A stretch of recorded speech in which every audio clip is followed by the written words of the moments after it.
Welcome to Barbara's Bulletin, the podcast where we bring you the latest news and updates from around the world. I'm your host, Barbara, and I'm glad you're joining us today. We're starting off with a heartbreaking story from Gaza, where the humanitarian crisis continues to worsen. According to reports, 20 people were killed in a crowd surge at an aid distribution center in southern Gaza, Day. The incident occurred at a site run by the Gaza Humanitarian Foundation, or GHF, which is backed by the US and Israel. The GFF has released a statement saying that the surge was driven by agitators in the crowd who were affiliated with Hamas, but it's not clear what exactly led to the tragic incident. What we do know is that hundreds of Palestinians have been killed while seeking aid since the GAFF began operations in late May. The United Nations has expressed concerns about the situation, with the Human Rights Office reporting 674 killings in the vicinity of the GAF's 4 sites in southern and central Gaza over the past 6 weeks. The UN has also accused the GHF of using an unethical setup, which has led to a refusal to cooperate with the organization. It's worth noting that the Israeli military has acknowledged that there have been incidents where civilians have been harmed, and they're working to minimize possible friction between the population and the forces as much as possible. However, the situation remains dire, with millions of people in Gaza struggling to access basic necessities like food, water, and shelter. As we continue to follow this story, we'll be bringing you updates and insights from experts and individuals on the ground. We'll also be exploring the complexities of the conflict and the humanitarian crisis, and examining the roles of various parties involved. For now, it's clear that the situation in Gaza is a pressing concern that requires urgent attention and action. We'll be right back with more of today's top news on Barbara's Bulletin. Welcome back to Barbara's Bulletin. We're continuing our coverage of international news, and today we have 2 significant stories to share with you.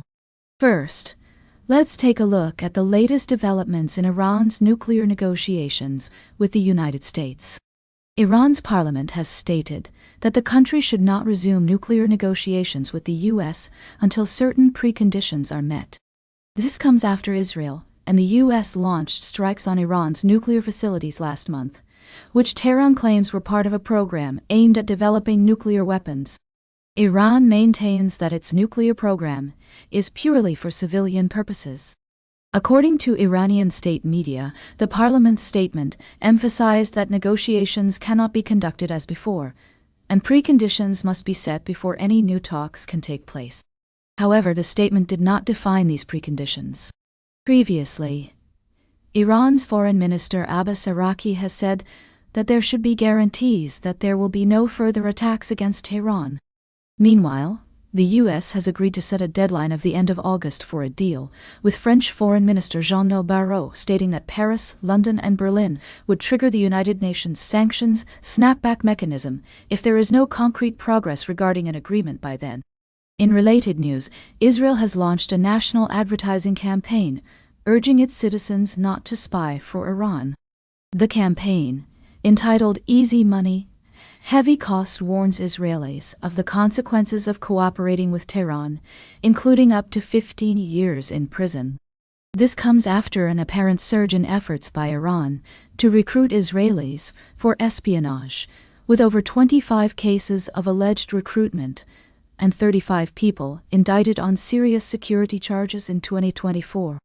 The campaign features 2 20-second videos that highlight the risks of spying for Iran, with one showing a father eating with his family, and another showing a man having drinks with friends before a caption appears on screen reading, "For 5,000 shekels, is it worth ruining your life, family?" The advertisement aims to deter Israelis from taking Iranian cash, and emphasizes that those who help Tehran face severe consequences. It's clear that tensions between Iran, Israel, and the U.S. remain high, and these developments are significant in understanding the complex dynamics at play.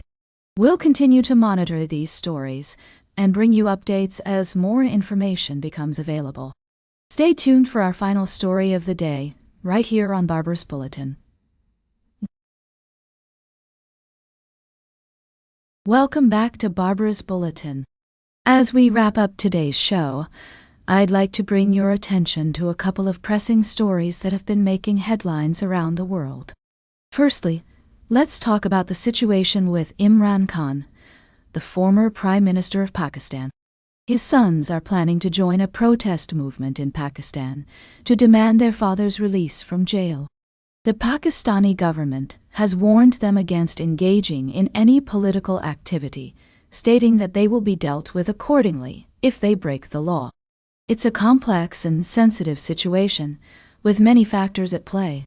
On one hand, Imran Khan's sons have the right to visit their father and express their concerns about his imprisonment. On the other hand, the Pakistani government has a responsibility to maintain law and order in the country. Meanwhile, the human rights situation in Pakistan has also been a subject of concern.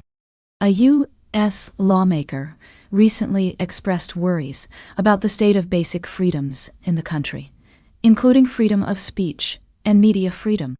The Pakistani government's human rights record has been under scrutiny, and it's essential for the international community to continue monitoring the situation.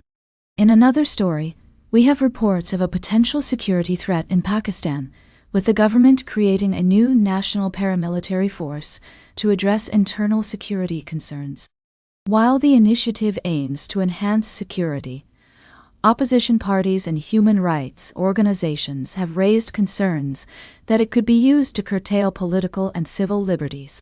As always, it's crucial to approach these stories with nuance and balance. We must consider multiple perspectives and avoid jumping to conclusions. The situation in Pakistan is multifaceted, and it's essential to prioritize fairness and accuracy in our reporting. That's all for today's Barbarous Bulletin. Remember to like, share, and subscribe. And until next time, stay engaged.